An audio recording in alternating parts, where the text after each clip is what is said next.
नमस्कार दोस्तों। आज का टॉपिक है हम कम उम्र में बड़ी सफलता कैसे प्राप्त करें, कैसे हासिल करें। तो आपको मैं एक छोटा सा जादू का नज़ारा सुरेंद्र भट्ट जी के क्लिप में अनुज शर्मा जी की सफलता देखते ही आप सब चौंक जाएंगे कि यह एक सपना है या सच। तो आइए इस वीडियो क्लिप के माध्यम को देखकर अपनी हौसला बुलंद करते हैं और अपने सपने सजाने की प्रयास करेंगे। तो आइए हम देखते हैं इस वीडियो के माध्यम से। दोस्तों नमस्कार, आदाब, सत श्री अकाल। चैट विद सुरेंद्र वत्स के नए एपिसोड में आप सबका स्वागत है। आपने एक नाम बार बार लिखा और जैसे ही हमने उनका वीडियो डाला, कमिंग सून के वीडियो पे 10,000 से ज़्यादा व्यू आ गए। उससे ये मालूम चलता है कि वो यूट्यूब पे कितना फेमस है और स्पेशली यूथ उनको कितना प्यार करता है। सो आइए आज हम सब लोग मिलकर स्वागत करें, प्रेरित हों, प्रेरणा लें। आज के हमारे मेहमान हैं अनुज शर्मा, जो यूथ आइकॉन हैं और बहुत कम उम्र में बड़े बड़े उन्होंने झंडे गाड़ दिए हैं। सो आइए मिलकर स्वागत करें। अनुज शर्मा जी, चैट विद सुरेंद्र वत्स में आपका बहुत बहुत स्वागत है। बहुत बहुत शुक्रिया सर, बहुत बहुत धन्यवाद। Thank you sir. ये असली है सर, सोने की? हाँ सर, है तो असली सी है। ये सर, असली सी है। असली है। हाँ सर। तो आपको देख के ऐसा लगता है जैसे मतलब नेटवर्किंग के बप्पी लहरी जैसा आपने कुछ वेशभूषा और कुछ बना दिया है। ये मेरा क्या शौक था, पहले से ही नेटवर्क मार्केटिंग में आने से पहले शौक था। तो सबसे पहले मैं आपका धन्यवाद देना चाहता हूँ सर, मुझे आपने यहाँ पर इनवाइट किया। ये मेरे लिए बहुत बड़ी सौभाग्य की बात है सर। और मेरा कोई नेटवर्क मार्केटिंग में कोई बहुत लंबा भविष्य नहीं है अभी। मैं जो अभी सिर्फ मेरे को नेटवर्क मार्केटिंग में 5.25 साल के आसपास ही हुआ है। अच्छा, ओके। हाँ, कोई ज़्यादा लंबा समय मैंने व्यतीत नहीं किया है अभी। 5.25 साल के अंदर ही मैं यहाँ तक पहुँच पाया हूँ और ये मेरे लिए बहुत ही सौभाग्य की बात है कि मुझे 5.25 साल के अंदर ही मुझे एक इंडिया के बहुत famous channel chat with Surendra Vats पे मुझे आने का मौका मिला है। ये मेरे जैसे व्यक्ति के लिए तो बहुत ही बड़ी बात है। और सर मैं आपको धन्यवाद देना चाहता हूँ कि जैसा कि मैं जानता हूँ चैट विद सुरेंद्र वत्स को 3 साल पूरे होने वाले हैं और पहली बार मैंने देखा नेटवर्क मार्केटिंग के अंदर कि पहली बार कोई ऐसी शख्सियत एक निकल के आई जिन्होंने नेटवर्क मार्केटिंग के जितने भी लीडर थे उन सभी को एक मंच पे लेके आए सर। और सभी लोगों ने उस मंच पर आकर अपने अपने एक्सपीरियंस शेयर करे और उन एक्सपीरियंस की वजह से आज हमारे देश के जितने भी नेटवर्कर हैं जो अपना भविष्य नेटवर्क मार्केटिंग में लगा रहे हैं, आज उन सभी की बातों को सुन के, उन सभी के एक्सपीरियंस से आज वो सभी लोग कम समय में बहुत बड़े अचीवमेंट ले पा रहे हैं। तो सर इसके लिए आपका बहुत बहुत धन्यवाद। थैंक यू सो मच अनुज। आपका अनुभव ज़्यादा नहीं है लेकिन इस कम अनुभव में जो आपने कीर्तिमान बनाए हैं और जैसे आप इंस्पायर कर रहे हैं लोगों को, वो बहुत अद्भुत और उल्लेखनीय है। बहुत मज़ा आने वाला है। मैं पर्सनली पहली बार आपसे इतना क्लोज में मैं आपसे मिल रहा हूँ, बातचीत कर रहा हूँ, तो मैं पर्सनली बहुत एक्साइटेड हूँ। हम आगे बढ़ें उससे पहले जो कॉम्प्लीमेंट्स आपके कमिंग सून पे मिले हैं, बहुत लंबी लिस्ट थी, कुछ मैंने उसमें लिखे हैं, आपके साथ शेयर कर रहा हूँ। सुमंत मिश्रा ने लिखा है, नेटवर्क इंडस्ट्री के फिल्मी नायक जिनका हेयर स्टाइल वर्ल्ड फेमस है, इस प्लेटफॉर्म पे दिल से स्वागत। राजेंद्र कुमार शर्मा ने लिखा है, आज सुरेंद्र सर ने हमारी आवाज़ सुन ली है, अनुज सर को आमंत्रित किया, हम बहुत एक्साइटेड हैं इस सेशन के लिए। मोनू यादव ने लिखा है, आपके आने से CWSV चैनल पर नया धमाका होने वाला है, आपके कीर्तिमान सुनने के लिए हम बेसब्री से इंतज़ार कर रहे हैं। श्री धाकड़ फोटोग्राफी ने लिखा है, यंगेस्ट मिलेनियर अनुज शर्मा जी का तोड़ नहीं चित्तौड़ तक। और लास्ट कमेंट्स पढ़ रहा हूँ मैं राहुल शर्मा का, उन्होंने लिखा है, अनुज सर की वजह से मेरी ज़िंदगी बदली है, सो बहुत प्यार करते हैं सर लोग से, आपसे, और बहुत इंस्पायर हैं। थैंक यू सर, सभी साथियों का बहुत बहुत धन्यवाद। ये लोगों का प्यार है सर, और इसी प्यार की वजह से हम लोग हमेशा उत्साहित रहते हैं, और हम भी सोचते हैं कि लोग हमें इतना प्यार देते हैं तो हम भी लोगों के लिए कुछ और बढ़ के ज़्यादा करें, और ज़्यादा मेहनत करें, अपने ऊपर भी काम करें, जिससे कि हम लोगों के लिए काम कर पाएँ। मेरा ऐसा मानना है सर, नेटवर्क मार्केटिंग के अंदर जो भी कोई लीडर होता है, चाहे वो मैं हूँ, चाहे वो कोई भी व्यक्ति हो, नेटवर्क मार्केटिंग के अंदर जब स्टार्टिंग में कोई व्यक्ति आता है तो कुछ साल शुरुआत के दिनों में तो वो अपने लिए काम करता है, लेकिन उसके बाद वो लोगों के लिए काम करता है। नेटवर्क मार्केटिंग के अंदर मैं देखना चाहता हूँ, और मैंने देखा भी है कि नेटवर्कर का जो जीवन होता है ना, वो अपना नहीं है, वो लोगों के लिए हो जाता है। तो ये लोगों का प्यार ही है जिसकी वजह से हम लोग अपने परिवार को कम समय देकर लोगों को ज़्यादा समय देते हैं। तो सभी साथियों का बहुत बहुत धन्यवाद। और एक भाई ने बीच में एक बात बोली थी, जैसा कि आप पढ़ रहे थे कि मेरे आने से इस चैनल की शोभा बढ़ेगी, ऐसा नहीं है। इस चैनल की शोभा तो ऑलरेडी बढ़ चुकी है।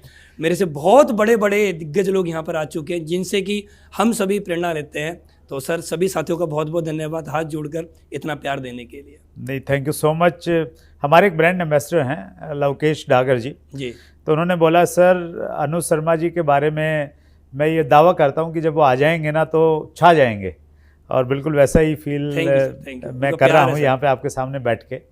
अनुज, आप जो बहुत अच्छा काम कर रहे हैं ना, डायरेक्ट सेलिंग में ये कहा जाता है कि अगर आप अपनी डाउनलाइन को मोटिवेट करना चाहते हैं तो बस आप अपनी इनकम बढ़ा के उनको दिखा दीजिए कि मैंने ये प्राप्त कर लिया, अपना लेवल चेंज करके दिखा दीजिए, तो वो उनको जो मोटिवेट करती है और उनकी सहायता इस चीज़ से जो होती है, उतनी सहायता आप और किसी तरीके से नहीं कर सकते।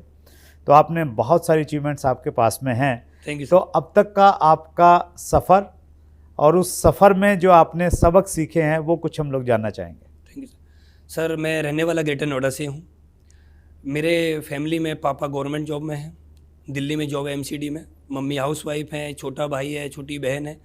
मेरी फैमिली में ज़्यादातर लोग गवर्नमेंट एम्प्लॉय हैं या किसान हैं। तो हमारे यहाँ पर किसानी शुरू से होती हुई आई है, और मेरा भी जन्म, जैसे हर व्यक्ति का जन्म एक मिडिल क्लास में होता है, तो मेरा भी जन्म एक मिडिल क्लास फैमिली में हुआ। माँ बाप के वही सपने होते हैं कि हमारा बच्चा बड़ा हो, और जब बच्चा बड़ा होगा तो अच्छी एजुकेशन लेगा। तो अब जब फैमिली में ज़्यादातर लोग गवर्नमेंट एम्प्लॉय होते हैं तो उनका भी एक सपना होता है कि हमारा बेटा भी बड़ा होके इसी काम को करे।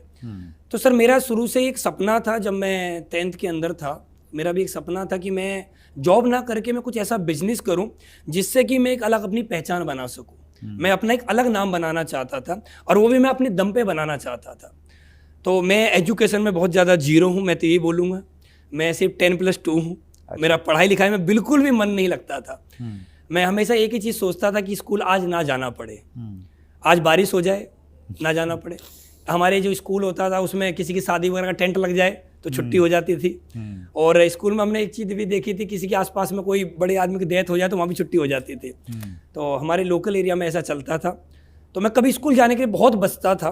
मेरा पढ़ाई लिखाई में सर बिल्कुल भी मन नहीं था। मैं कैसे कैसे पास हो गया ये ऊपर वाला ही जानता और मैं जानता हूँ, बस हो गया बस। तो 10+2 के बाद मेरे पापा ने मुझसे बोला कि भाई तू ग्रेजुएशन कर ले, तो ग्रेजुएशन कर लेगा तो फिर तेरी शादी हो जाएगी। तो ग्रेजुएशन करने के लिए जब जो पढ़ाई लिखाई में तंग होता है तो उसके लिए ग्रेजुएशन करना, ये समझ लो कि बस सबसे आसान BA रहता है। BA सबसे आसान है। तो मैंने BA में एडमिशन लिया, और एडमिशन लेने के सर 6 महीने बाद ही मेरी शादी हो गई। अच्छा, क्या बात है। और जब मेरी शादी हो गई तो जिस दिन मेरी शादी हुई उसके अगले दिन से मैंने कॉलेज जाना बंद कर दिया। अच्छा। क्योंकि ग्रेजुएशन करने का मेरा टारगेट था शादी करना। ओके। अब जब शादी हो गई तो फिर कॉलेज जाएं क्यों? कॉलेज जाना टारगेट खत्म हो गया। फिर मैंने उसके बाद कॉलेज जाना बंद कर दिया। मेरे पापा ने मुझसे कई बार बोला कि मैं तेरी गवर्नमेंट जॉब लगवा देता हूँ, थोड़ी तैयारी कर ले। मेरा मन नहीं लगता था पढ़ाई लिखाई में।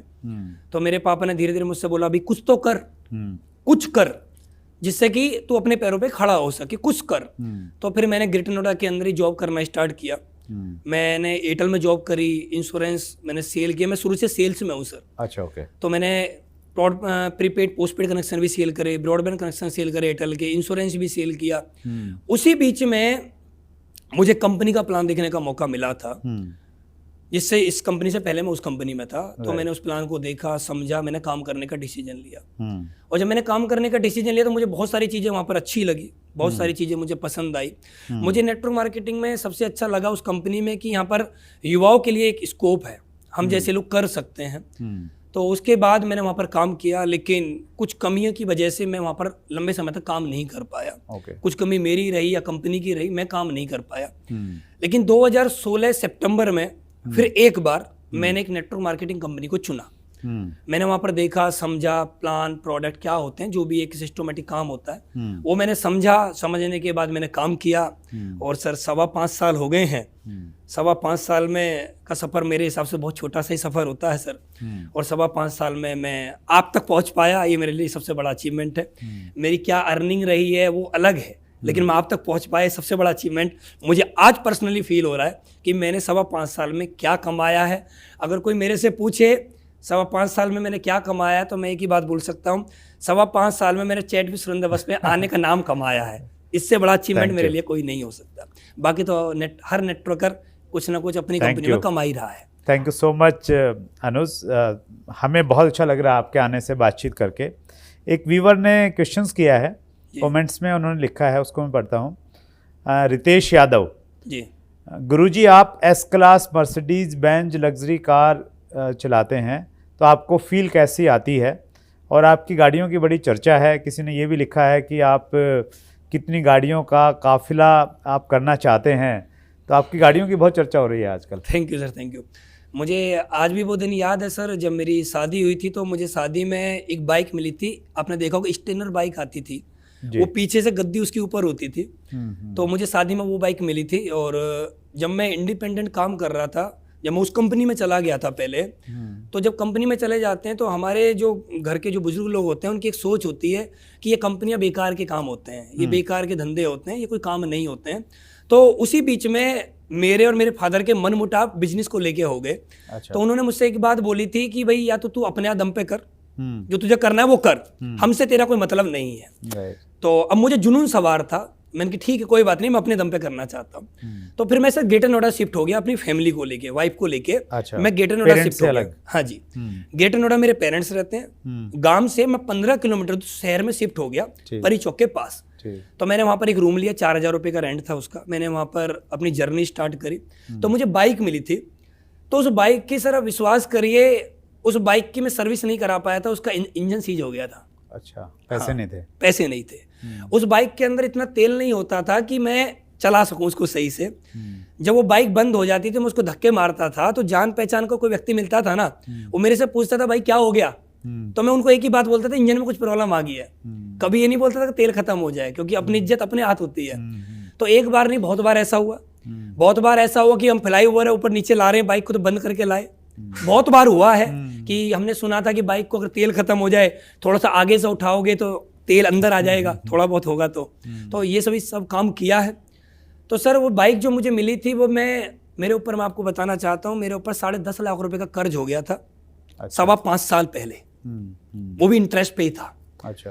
तो वो इतना कर्ज हो गया था, मैंने अपनी बाइक 19,000 में सेल करनी पड़ी मुझे वो। अच्छा। 19,000 में सेल करके एक व्यक्ति का बहुत ज्यादा तगादा था, मैंने उसको वो पैसे दे दिए। देने के बाद जब मैंने 5.25 साल पहले जब मैं इस कंपनी में आया था सितंबर 2016 में, तो मुझे वो दिन आज भी याद है। मैं ग्रेटर नोएडा से एक रोडवेज बस पकड़ के मैं द्वारिका गया था। अच्छा। उस कंपनी का प्लान देखने। और जब मैंने प्लान देखा, देखने के बाद मैंने एक डिसीजन लिया कि मैं इस कंपनी में बड़ा काम नहीं करूंगा, मैं नेटवर्क मार्केटिंग में बड़ा काम करूंगा। अच्छा, ओके। मैं सिर्फ इस कंपनी में बड़े लेवल पर नहीं जाऊंगा, मैं नेटवर्क मार्केटिंग इंडस्ट्री में कुछ ऐसा करना चाहता हूं जो लोग आज तक नहीं कर पाए हैं। आज भी मुझसे बहुत सारे लोग बोलते हैं कि सर क्या आपने सपने में कभी एस क्लास देखी थी? सर मैं बताऊं, हम लोग उस मिडिल क्लास से हैं कि हमारे सपने में भूत प्रेत के अलावा कभी कुछ नहीं आता है। ठीक है, हम लोग उस कैटेगरी में आते हैं। भूत प्रेत के अलावा हमारे सपने में कभी एस क्लास कहाँ आएंगी? एल्टो वैगनार भी आ जाते हैं, बहुत बड़ी बात समझते हैं हम लोग। तो फिर मैंने एक सपना देखा, यार कुछ एक गाड़ी होनी चाहिए, मेरा थोड़ा सी इनकम बढ़ी, तो मैंने एक हुंडई एक्सेंट गाड़ी ली। हुंडई एक्सेंट गाड़ी लेने के बाद फिर मैंने एक सपना देखा, यार कुछ लग्जरी गाड़ी ली जाए। तो फिर सर मैंने 18 महीने के अंदर कंपनी ज्वाइन करने के सिर्फ 18 महीने के अंदर मैं मर्सिडीज CLA में आ गया था। सिर्फ 18 महीने में, सिर्फ 18 महीने। जब मैं उस आ गया तो फिर मैंने सोचा कि यार थोड़े दिन बाद नवंबर के अंदर करवा चौथ था। तो मेरी वाइफ मुझसे बोलने लगी कि आप मेरे लिए क्या लेके आओगे इस करवा चौथ पे? तो सर मैं आपको बताना चाहता हूँ ये बातों में कि जब मेरे ऊपर कर्ज हो गया था तो मैंने अपनी वाइफ के जितने भी गहने थे मेरी वाइफ के पास और मेरे पास, सब मैंने बेच दिए थे। अच्छा। कर्ज चुकाने के चक्कर में सब बेच गया था। और मैंने जिस कंपनी को मैंने ज्वाइन किया था ना सर, उस कंपनी को मैंने 5% इंटरेस्ट पे पैसा लेके ज्वाइन किया था। अच्छा, ओके। क्योंकि जिसके पास इतना कर्जा होता है उसे कोई देता भी नहीं है। तो मैंने इंटरेस्ट वाले व्यक्ति से लेके उस पैसे से उस कंपनी को ज्वाइन किया। और उसके बाद जब मैंने वाइफ से पूछा बताओ क्या चाहिए, तो उन्होंने बोला कि आपने मुझे गहने वगैरह तो सब दे दिए, कुछ ऐसा दो जो थोड़ा सा अच्छा भी लगे। तो मैं उनको लेके गया हुंडई वर्ना के शोरूम, तो मैंने उनको वर्ना गाड़ी गिफ्ट करी। अच्छा। तीसरी गाड़ी मेरे पास ऐसे आई। चौथी गाड़ी में एक दिन ऐसे ही बैठा हुआ था और मैं सोच रहा था कि यार उज्जैन जाना है, मंदिर जाना, और हम 4-5 फ्रेंड थे। हम उज्जैन जाएं तो जाएं कैसे, मेरे पास सारी की सारी वही गाड़ियाँ सडान गाड़ी हैं, तो जाएं कैसे। तो मैं गाड़ी के बारे में गया, फॉर्च्यूनर लेने के लिए गया। मैंने देखा तो मैं थोड़ा सा अपनी चॉइस होती है सर, मुझे समझ में नहीं आई। तो उस समय पे एक गाड़ी लॉन्च हुई MG हेक्टर। अब से 1-1.25 साल पहले की बात है, ज़्यादा पुरानी बात नहीं है। तो मैंने MG हेक्टर खरीद ली। MG हेक्टर मैंने वहाँ से खरीद ली। वो मैंने इसलिए खरीदी, मुझे उज्जैन जाना है मंदिर, और हम 5 लोग थे। उसके थोड़े दिन बाद मैं अपने अपलाइन के साथ गुड़गांव में था और हम ऐसे ही घूम रहे थे। तो उन्होंने बोला कि आओ अनुज चलो कुछ चलते हैं शोरूम के अंदर। तो मैं वहाँ पर गया, तो मैंने वहाँ पर जाके देखी पोर्सा कार। अच्छा। Porsche car. और मैंने वहाँ पर जब पोर्सा कार देखी सर, तो मुझे यार लगा यार नेटवर्क मार्केटिंग में तो है ही नहीं, और है तो 1-2 लोगों के पास है, और ये उनके पास है जो बहुत बड़े बड़े दिग्गज है। तो अगर मैं ले लेता हूँ तो कुछ तो अलग अनोखा होगा सर। तो फिर मैंने वहीं खड़े खड़े मैंने उस गाड़ी को बुक कर दिया 5 लाख रुपए देके। क्या बात है? वहीं खड़े खड़े। अच्छा। भाई 5 लाख रुपए ले मुझे। उसने बोला टेस्ट ड्राइव, मैंने बोला टेस्ट ड्राइव नहीं लूंगा। क्या कॉस्ट थी उसकी गाड़ी की? 1 करोड़। अच्छा। मैंने बोला ये ले, और इस गाड़ी को मुझे लोन कराना है। फिर मैंने उस गाड़ी को लिया, और उस गाड़ी को मैं थोड़े दिन बाद वो लोन वगैरह हो गया, वो गाड़ी आ गई। उसके थोड़े दिन बाद अब ये गाड़ी लॉन्च हुई थी सर, आपने देखा होगा थार। ये मैंने पिछले 10 दिसंबर को, मतलब आज 1 साल पूरा हो चुका है, पोर्सा को लिए हुए। उसके थोड़े दिन बाद लॉन्च हुई थी थार गाड़ी, ब्लैक कलर बढ़िया लग रही थी। तो मैं शोरूम गया, थार लेके आ गया। उसके थोड़े दिन बाद मैं अपने अपलाइन के मैंने कॉल किया। मैंने उनको बोला कि सर मैं एक ऐसी गाड़ी चाहता हूँ कि जिस गाड़ी में अगर मैं बैठूँ ना तो लोग देखें। उन्होंने बोला कि तेरे पास पोर्सा तो है, लोग तो उसको भी देखते हैं। मैंने बोला सर ऐसा नहीं, जो इस इंडिया में कुछ ही लोगों के पास हो, जो इस इंडिया में कुछ ही लोगों के पास हो, चुनिंदा लोगों के पास हो, वो मैं गाड़ी लेना चाहता हूँ। फिर मैंने 2-3 गाड़ियों के नाम बताए, उन्होंने मुझे बताया। फिर हमारा बाद में फाइनल हुआ S क्लास के बारे में। अच्छा। तो मैं S क्लास के शोरूम गया, मैंने वहाँ पर बात करी। तो उन्होंने बोला 1 साल पहले तो आपने लोन लिया है, कैसे बार बार गाड़ी ले सकते हो आप। तो फिर मैंने बात करी, कराया, डॉक्यूमेंट दिए। उन्होंने मेरे घर पे आके वेरिफिकेशन करी कि इनकी गाड़ी कहाँ खड़ी होती है, खड़ी करने के लिए जगह है नहीं है, घर देखा, सब कुछ देखने के बाद और फिर मेरे पास सर S क्लास भी आ गई। अब सोचने वाली बात है कि मेरी उम्र में S क्लास में आना, तो मैं तो एक ही बात बोलूँगा, ये कीर्तिमान ही है सर, किस्मत खुलना ही है। ये जो गाड़ियाँ आप पुरानी सेल करते रहे? नहीं, सातों के सातों गाड़ी मेरे पास है।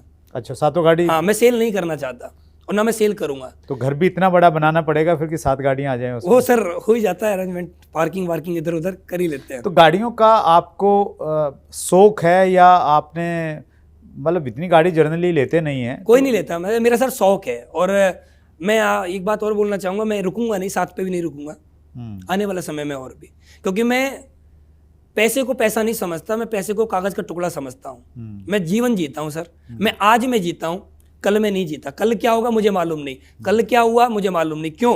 क्योंकि दुनिया ने किसी की भी कीमत लगाई है ना, कल क्या थे नहीं, कल क्या होगे नहीं, आज क्या है हम। दुनिया हमें सिर्फ आज से जानती है। हम कल क्या बनेंगे दुनिया को मतलब नहीं है, हम कल क्या थे दुनिया को मतलब नहीं है। हम आज से बात करते हैं और दुनिया हमें आज से ही सम्मान देती है, आज से ही। क्योंकि कोई आदमी अगर गांव में प्रधान है और प्रधान 5 साल निकल गए तो पूर्व लिख दिया जाता है। तो इस दुनिया में लोग है ना, एक प्रेजेंट में याद रखते हैं। नहीं, मेरा आपकी सोच और आपकी जो तरीका वो बिल्कुल सही है अनुज, मैं उस पर क्वेश्चन नहीं उठा रहा, लेकिन मैं एक जनरल बातचीत कर रहा हूँ। डायरेक्ट सेलिंग में तो बिजनेस जो है ना, अप डाउन का बिजनेस रहता है। आज टीम अच्छा परफॉर्म कर रही तो बहुत बढ़िया, कुछ इश्यूज आ गए कुछ तो चीज़ें वैसी नहीं रहती हैं। तो इस बारे में कुछ डर नहीं लगता कि यार कुछ हो गया तो फिर EMI कहाँ से जाएंगी, चीज़ें कैसे होंगी, लोग मजाक उड़ाएंगे? आप बिल्कुल सही कह रहे हैं सर, लेकिन मैं आपको सच्चाई बताऊं, मुझे डर नहीं लगता है। मुझे डर बिल्कुल भी नहीं लगता कल क्या होगा। मैं आज में ही जीता हूं, आज क्या है। और मैं एक बात जानता हूं कि हम लोगों के लिए अच्छा कर रहे हैं, क्योंकि नेटवर्कर दुनिया का पहला ऐसा शख्स है जो इस धरती पे बेरोजगार लोगों को रोजगार दे रहा है, सबसे ज्यादा दे रहा है। क्योंकि कोई भी इंडस्ट्री इतना नहीं दे पा रही जितना एक नेटवर्कर दे पा रहा है। और हमारे साथ हमारे कर्म काम नहीं करते हैं, लोगों की दुआएं काम करती हैं। तो मैं एक बात जानता हूं, कभी हमारे साथ कभी गलत नहीं होगा। ये इंडस्ट्री बहुत आगे तक जाएगी और हम जिस कंपनी में हैं, अगर हमारे पास प्रोडक्ट अच्छा है, हमारा प्लान बहुत अच्छा है, ठीक है, हमारा एजुकेशन सिस्टम बहुत अच्छा है और हमारे सीनियर बहुत अच्छे हैं, तो मुझे ऐसा लगता है कि किसी को डरना नहीं चाहिए। फिर नहीं डरना चाहिए। और आपकी कंपनी का प्लान ही अगर गलत है, आपके प्रोडक्ट की डिमांड मार्केट में नहीं है, आपकी कंपनी में कोई एजुकेशन सिस्टम नहीं है, तो फिर मुझे लगता है कि रिस्क है।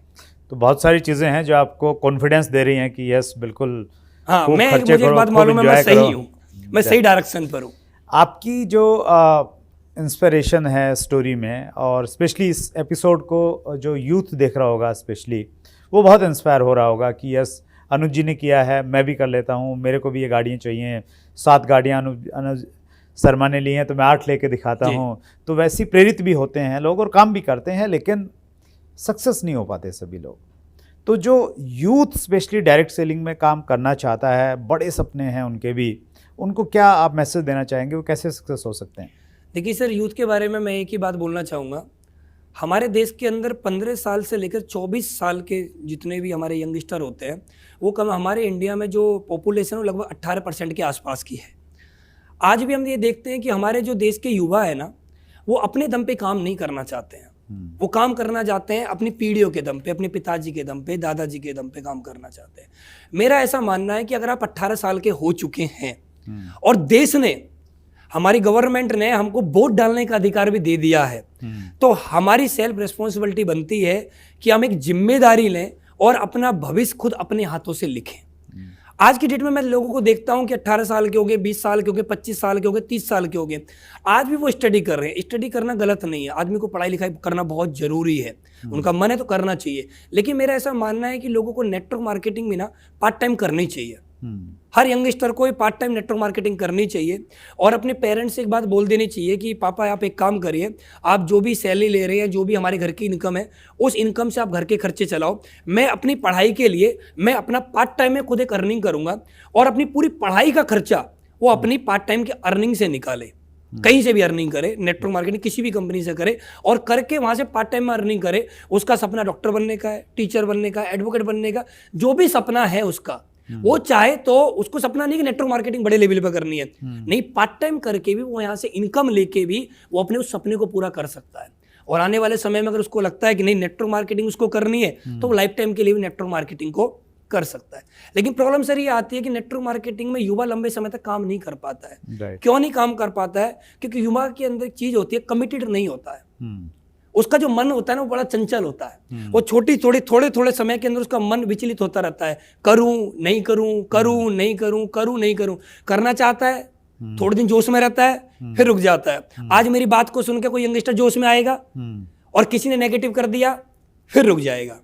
मेरी बात से मोटिवेट हो सकता है, आपकी बात से मोटिवेट हो सकता है, किसी की बात से मोटिवेट हो सकता है, लेकिन घर में पापा ने मना कर दिया तो फिर वहां पर डिमोटिवेट हो जाएगा। और आज मैं एक बात बोलना चाहता हूं सर, आपके सिस्टम के माध्यम से, आपके चैनल के माध्यम से, मैं उन लोगों को बोलना चाहता हूं जो यंगस्टर अपने पेरेंट्स से जाके बात करते हैं कि मैं नेटवर्क मार्केटिंग करना चाहता हूं, और आज की डेट में भी पेरेंट्स हैं जो युवाओं को रोकते हैं कि बेकार के काम है, ये कोई काम थोड़ी होते हैं, जो उनकी सोच है, हमारे समाज की सोच है।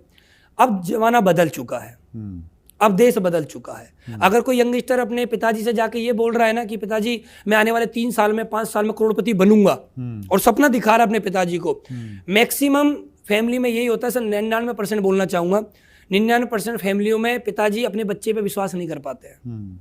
हमारे पिताजी पड़ोसी के बच्चे पे विश्वास कर लेंगे कि तू कामयाब हो जाएगा, हमारे पिताजी हम पे विश्वास नहीं कर सकते कि तू कामयाब होगा। तो जब उनको लगता है ना कि हमारा बेटा इतनी बड़ी बड़ी बात कर रहा है, तो हमारे घर में बुजुर्ग लोग जो होते हैं वो एक ही बात बोलते हैं कि हमारे बाल ऐसी थोड़ी सफेद हुए, हमने दुनिया देखी है, ऐसे अमीर नहीं बने जाते। लेकिन सर जमाना बदल चुका है, मैंने भी यूट्यूब पे देखा और सर आपने मेरे से ज्यादा देखा है। आज की डेट में 5 साल 10-10 साल के बच्चे यूट्यूब के माध्यम से लाखों रुपए कमा रहे हैं, छोटे छोटे बच्चे। जमाना बदल चुका है और हमारे देश में जितने भी युवा हैं या युवाओं के फैमिली मेंबर, उनको भी सोचना पड़ेगा। नेटवर्क मार्केटिंग बहुत बढ़िया कॉन्सेप्ट है, ये जीवन बदलने वाला है। मेरे हिसाब से कभी भी किसी को डिमोटिवेट नहीं होना चाहिए, लगातार काम करना चाहिए। और मैं एक ही बात बोलना चाहूँगा, यहाँ काम नहीं करोगे, कहीं ना कहीं तो काम करना ही पड़ेगा।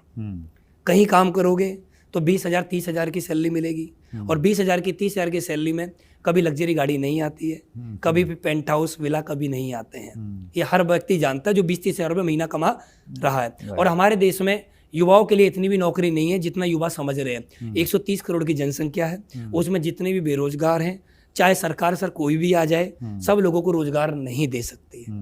हमारा देश बदल रहा है, लोगों को अपने हिसाब से चलना पड़ेगा, और नेटवर्क मार्केटिंग को आज नहीं तो कल चुनना ही पड़ेगा, या चाहे मर्जी से चाहे मजबूरी से करना तो पड़ेगा।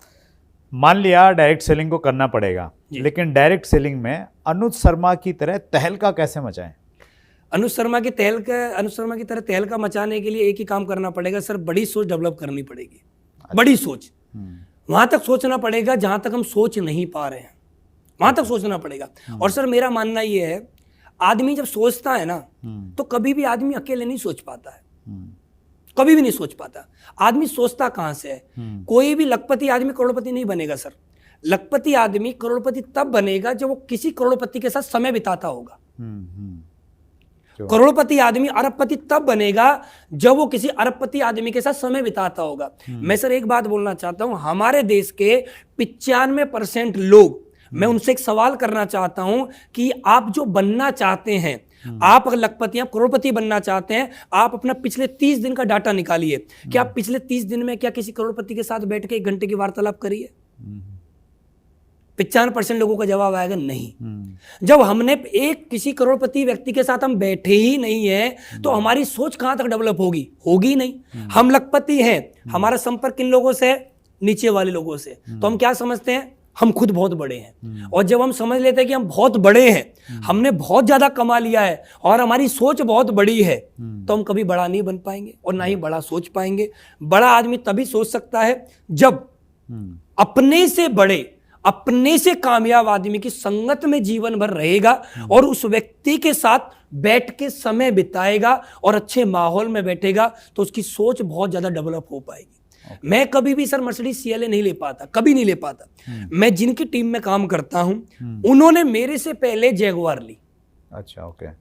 जब उन्होंने मेरे से पहले जैगुआर ली, तो जब उन्होंने जैगुआर ली तो मेरे मन में एक सवाल आया कि अगर मेरा अपलाइन जैगुआर ले सकता है तो रिस्क तो मेरे अपलाइन को भी है। कल को कंपनी में कुछ हो गया, रिस्क तो उनको भी है। जब रिस्क लेने की क्षमता वो रखते हैं तो फिर मैं क्यों नहीं? तो उनकी वजह से मेरी सोच डेवलप हुई। और मैं आज भी सर बताना चाहता हूं, आज भी मैं महीने में एक नहीं कई बार अपने अपलाइन के साथ समय बिताता हूं और उनसे बड़ी सोच लेता हूं कि मुझे बड़ा काम करना है, तो बड़ी सोच। अब जो लोग बड़ा काम नहीं कर पा रहे हैं वो अपने आप से सवाल करें, क्या वो अपने से कामयाब लोगों के साथ बैठ पा रहे हैं? नहीं होगा, वो बैठ ही नहीं पा रहे होंगे।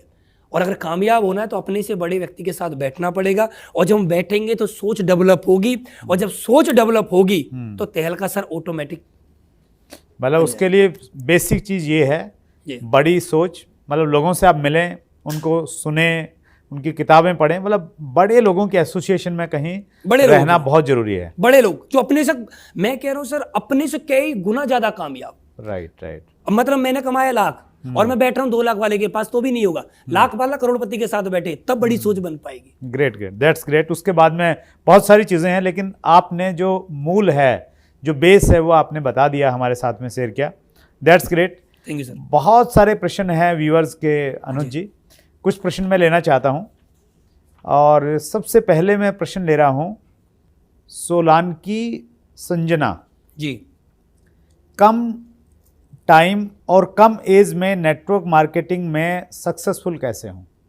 देखिए, कम टाइम में और कम एज में सक्सेसफुल होने के लिए सबसे पहले हमें ये देखना पड़ेगा, हम जिस कंपनी को चयन करते हैं उस कंपनी के प्रोडक्ट की क्वालिटी क्या है, उस प्रोडक्ट की मार्केट में डिमांड क्या है।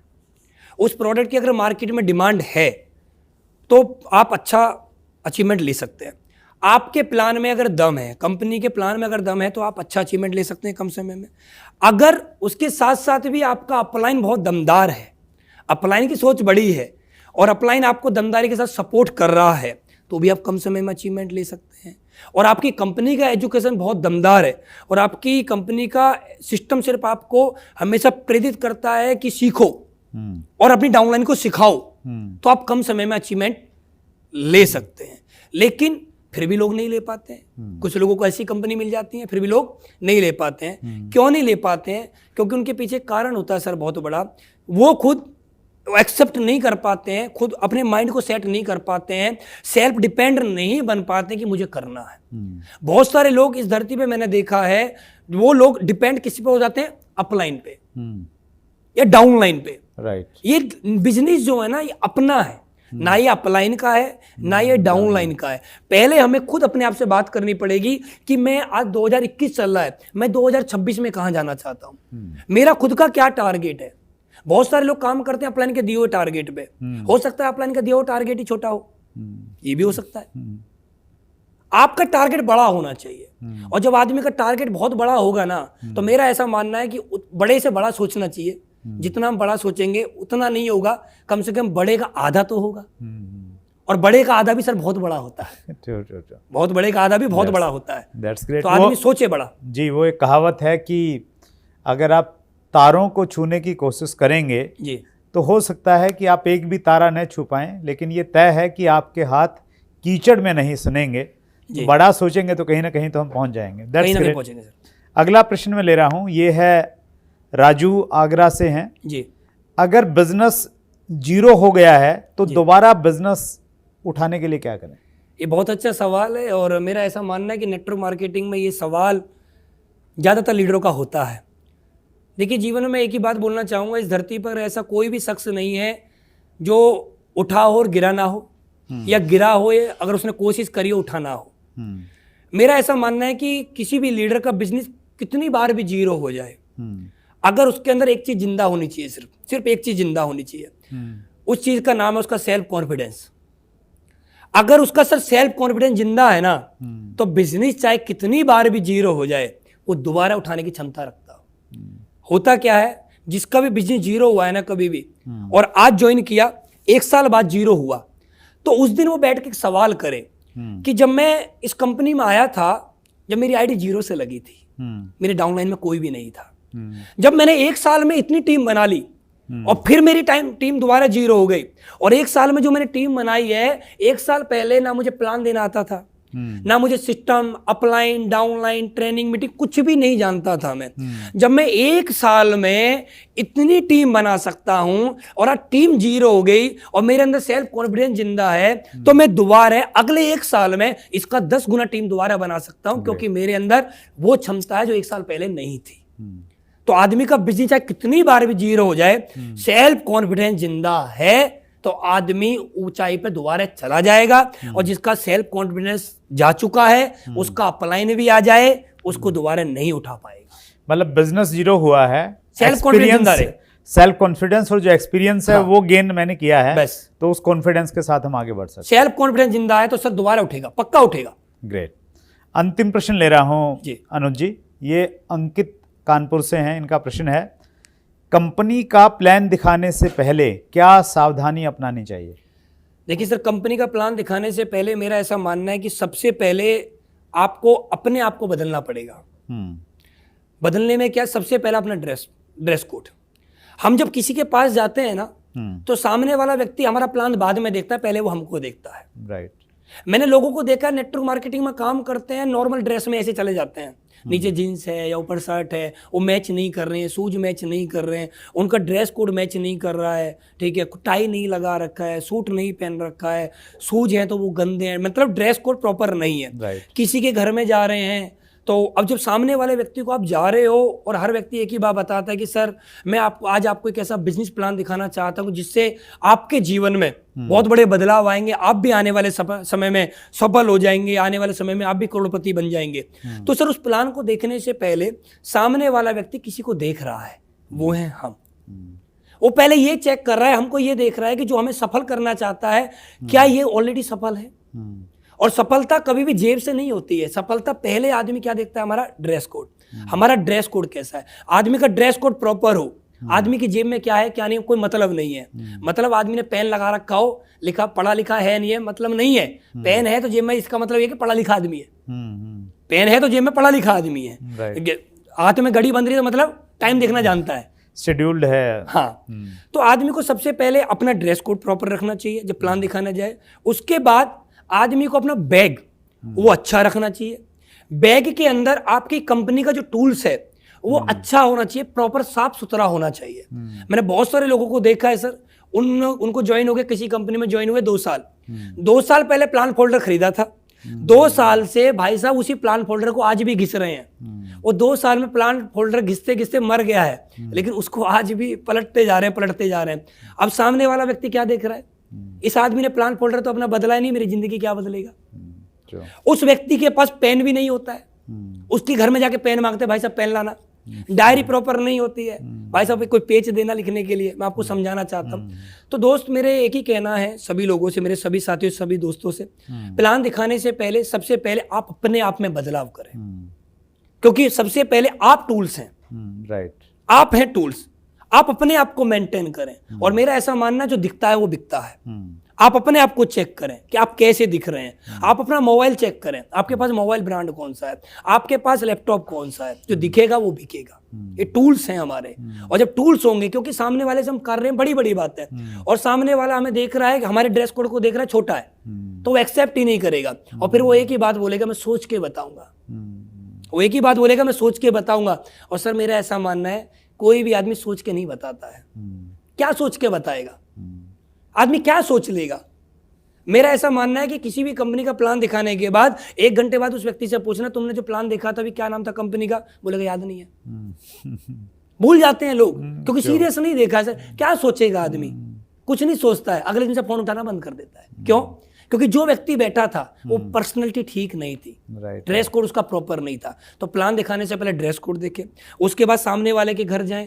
जब पानी आपके पास आता है तो पानी को सही से पिएं। बहुत सारे लोग गलती करते हैं, पानी को पीते हैं, इधर भी पानी निकलता है, इधर भी पानी निकलता है, उनका ड्रेस कोड ही पूरा पानी से खराब हो जाता है। बहुत सारे लोग घरों में चाय आती है तो चाय पीते हैं, तो चाय पीते पीते आवाज़ बहुत तेज करते हैं, आपने देखा होगा, तो उसको थोड़ा ध्यान दें। सामने वाले के घर में बिस्किट नमकीन आते हैं, तो बिस्किट आए तो ऐसा नहीं कि 10 बिस्किट आए तो 10 के 10 खत्म कर दिए, तो एक आध खाएं। नमकीन है, थोड़ी नमकीन लेके खा लें, ठीक है। तो इन चीज़ों का ध्यान रखें। सामने वाला वॉच कर रहा है सर हमको, सामने वाला देख रहा है कि मैं जिस व्यक्ति के साथ काम करना चाहता हूँ, जिस व्यक्ति के साथ भविष्य लगाना चाहता हूँ, क्या ये सही है। और जब हम प्लान अपना दिखाते हैं तो आई कांटेक्ट अपना सही रखें, कॉन्फिडेंस अपना सही हो, कॉन्फिडेंस। क्योंकि मेरा मानना यह है कि आदमी प्लान बाद में देखता है, पहले आपका कॉन्फिडेंस देखता है कि आप जो समझा रहे हैं उस बात पे आपको कितना बिलीव है। सामने वाले ने पूछा कि भाई इस प्लान से करोड़पति बन जाएंगे, और उस व्यक्ति ने बोला कि सर देखो बन तो जाएंगे, मेरा प्लान तो बन गया है। उसने पूछा क्या तुम बन जाओगे, गेस्ट ने पूछा क्या तुम बन जाओगे, सर हो भी सकता है बन जाऊं और हो भी सकता है नहीं बनूं। अब सर आप मुझे बताइए, क्या इस बात से सामने वाला व्यक्ति ज्वाइन कर लेगा? और जब आदमी का कॉन्फिडेंस ही लो है प्लान दिखाते समय, तो रिजल्ट 0 ही आएगा। चाहे आदमी 100 प्लान दिखा ले, सबसे पहले अपना ड्रेस कोड प्रॉपर मेंटेन करे, अपना कॉन्फिडेंस मेंटेन करे, और बिंदास होके जाके प्लान दिखाए, बिल्कुल बिंदास होके। और ये समझ ले कि सामने वाले को कुछ नहीं आता है, राइट, सामने वाला कुछ नहीं जानता है। और मैं एक ही बात बोलना चाहूंगा, आप जब प्लान दिखा रहे हो तो आपको ही सब कुछ आता है, सामने वाले को कुछ नहीं आता है। और जब आपको कुछ नहीं आता, सामने वाला कोई सवाल करे कि भाई ये क्या था, अगर आपको भी नहीं मालूम है तो सर एक ही बात बोलनी है, सर आप तो पढ़े लिखे इंसान हो, आपको तो मालूम होगा ये क्या है। ठीक है, आप तो जानते होंगे सर क्या है। हमारे साथ भी बहुत बार ऐसा हुआ है, कुछ इंग्लिश में ऐसे शब्द होते थे जो हम पे नहीं आते थे, तो लोग हमसे पूछते, तो हम बोलते सर आप तो खुद पढ़े लिखे हैं, आपको तो आता होगा। तो बात क्या करें, जब आप कहीं फंस रहे हैं ना, तो कोई दिक्कत नहीं, नर्वस ना हो। सामने वाले का तो बोले सर मुझे नहीं आता, मैं अपने अपलाइन से पूछ के बता रहा हूँ, कुछ भी बोले, समझाए उसको, कॉन्फिडेंस में बात करे, सच बोले, झूठ बिल्कुल भी ना बोले, और ईमानदारी से काम करे, और प्रॉपर बैठ के प्लान दिखाए, कम समय में अच्छा प्लान दिखाए। क्योंकि हमारा एक सवाल है, हमने स्कूल में भी जाते थे तो 30 से 35 मिनट, मैक्सिमम 45 मिनट तक की एक टीचर हमें क्लास देते थे। तो 45 मिनट के अंदर ही अपना प्लान खत्म करने की कोशिश करें, और जब भी प्लान दिखाएं पूरी फैमिली को साथ बैठ के प्लान दिखाएं। That's great. पूरी फैमिली को, अकेले को प्लान ना दिखाएं। और जब भी आप प्लान दिखा रहे हो, हमारे पास 2 लिस्ट होती हैं, एक होती है डिपेंड, एक होती है इंडिपेंडेंट। कभी भी जो लोग हमारे डिपेंड हैं उनको अकेले प्लान नहीं दिखाना है, ठीक है, इंडिपेंडेंट लोगों के साथ प्लान दिखाना है। जैसे यंगस्टर को प्लान दिखाओ उसके फैमिली मेंबर के साथ बैठ के, क्योंकि पैसा कौन देगा, प्रोडक्ट खरीदने के लिए पैसा कौन देगा, फैमिली मेंबर। तो वहां बैठ के प्लान दिखाएं। और मेरा ऐसा मानना है कि अगर ऐसे तरह से प्लान दिखाया जाए तो रिजल्ट आने की संभावना बहुत अधिक बढ़ जाती है। ग्रेट, आपने बहुत विस्तार में इसके बारे में बताया और बहुत इंपॉर्टेंट पॉइंट है एक्चुअली। हमें लगता है प्लान काम करेगा, लेकिन प्लान से पहले की जो चीज़ें हैं वो बहुत काम करेंगे। और मैं उसको सम अप करूं जो आपने बोला है पर्टिकुलर इस प्रश्न के उत्तर में। एक अंग्रेजी में कहावत है, if you can sell yourself you can sell everything. यानी सामने वाला व्यक्ति अगर आपको पसंद करेगा तो फिर वो आपकी चीज़ को भी पसंद कर लेगा, आपके प्रोडक्ट को, आपके प्लान को पसंद करेगा। और एक और कोटेशन है सेलिंग में, what is selling? Selling is transfer of enthusiasm, कि अगर आप अपने कॉन्फिडेंस को, अपने उत्साह को सामने वाले में ट्रांसफ़र कर देते हैं तो आप सेल कर सकते हैं। अनुज जी, आपका अनुभव तो 5 साल का है, लेकिन उस अनुभव में जो विजडम है और जो मैच्योरिटी है वो 50 साल वाली झलक रही है। Thank you sir. आपने बहुत सारे प्रश्नों के जवाब दिए व्यूवर्स के, और हम लोग उम्मीद करते हैं आप इसी प्रकार से बहुत तेज़ी से आगे बढ़ते रहिए। Thank you sir. मेरी एक ऑडियो थी जब मैंने शुरुआत की बिज़नेस में, जी उसका नाम था 45 साल या 5 साल, जी और उसमें इन्हीं चीज़ों के बारे में जिक्र था कि या तो आप 45 साल ट्रेडिशनल बिजनेस कीजिए, जॉब कीजिए, या आप 5 साल डायरेक्ट सेलिंग में जी मन लगा के काम कर लीजिए, तो फिर आप इंजॉय करेंगे। और आप उसका परफेक्ट एग्जांपल हैं, 5 साल में आप चीज़ों को एंजॉय कर रहे हैं। सर, मैं वैसे लास्ट में एक ही चीज़ बोलना चाहूँगा कि जैसे आपने मुझे याद दिला दिया, मैं हमेशा एक ही बात बोलता हूँ स्टेज पे भी, तो मैं एक ही बात बोलना चाहूँगा, आज मैं यंग भी हूँ और रिच भी हूँ और साथ में रिटायर्ड भी हूँ। क्या तीनों चीज़ आज मेरे साथ हैं, और ये तीनों चीज़ बहुत मुश्किल से लोगों के पास मिल पाती हैं, बहुत ही मुश्किल होती है। अगर आदमी यंग है तो रिच नहीं है, और रिच है तो रिटायर नहीं है, तो रिटायर्ड नहीं है, ठीक है, और रिच है तो भी यंग भी नहीं है। बहुत सारे लोग ऐसे रिच भी है लेकिन यंग नहीं है, यंग भी नहीं है। पैसा बुढ़ापे में आता है। हाँ जी, जब हरिद्वार जाने का टाइम, जब हरिद्वार जाने का टाइम होता है तब पैसा आता है। और मेरा मानना है कि हर चीज़ सही समय पे काम आती है, हर चीज़ सही समय पे काम आती है। जब हम बच्चे थे तो हमारे पिताजी ने हमें खिलौना दिया होगा खेलने का, वो खिलौना बचपन में काम आता था, वो खिलौना आज हमारे हाथ में हमारे पिताजी दें तो आज काम नहीं आएगा। आज हमारे खिलौने हमारी लग्जरी गाड़ियाँ होती हैं। दैट्स ग्रेट, बहुत बढ़िया, सही समय पर सही चीज़ काम आती है सर। दैट्स ग्रेट अनुज जी, बहुत बहुत धन्यवाद। आपने Thank you, समय निकाला हमारे लिए, हमारे व्यूअर्स को, स्पेशली यूथ को आपने बहुत इंस्पायर किया। इसी प्रकार से आगे जब मौके मिलते रहेंगे फिर मिलेंगे। Thank you sir, thank you, बहुत बहुत धन्यवाद sir. Thank you, thank you sir, thank you. So ये थे अनुज शर्मा, जिनका इंटरव्यू आपको निश्चित रूप से प्रेरित करेगा बड़ी बड़ी गाड़ियाँ खरीदने के लिए और बहुत कुछ ज़िंदगी में करने के लिए। लेकिन आप गाड़ियों से प्रभावित हो जाइए, उनसे प्रेरणा लीजिए, लेकिन जिस प्रकार अनुज जी काम करते हैं, बहुत बड़ी सोच के साथ में काम करते हैं, कॉन्फिडेंस के साथ में काम करते हैं, उसी प्रकार की सोच और कॉन्फिडेंस होगा तो आप भी इसी प्रकार से अनुज शर्मा जी की तरह डायरेक्ट सेलिंग में तहलका मचा सकते हैं। अगले मंगलवार को रात्रि 8 बजे किससे आप मिलेंगे वो तभी मालूम चलेगा जब आप चैनल को सब्सक्राइब करेंगे, बेल आइकन दबाएंगे ताकि नोटिफिकेशन आपके पास में आते रहें। फिर मिलेंगे, किससे मिलेंगे वो तय होगा अगले मंगलवार को। बहुत बहुत धन्यवाद अपना प्यार देने के लिए, सहयोग देने के लिए, और इसी प्रकार से हम आगे बढ़ते रहेंगे, इंडस्ट्री को आगे बढ़ाते रहेंगे। अपना ख्याल रखिएगा। Thank you very much.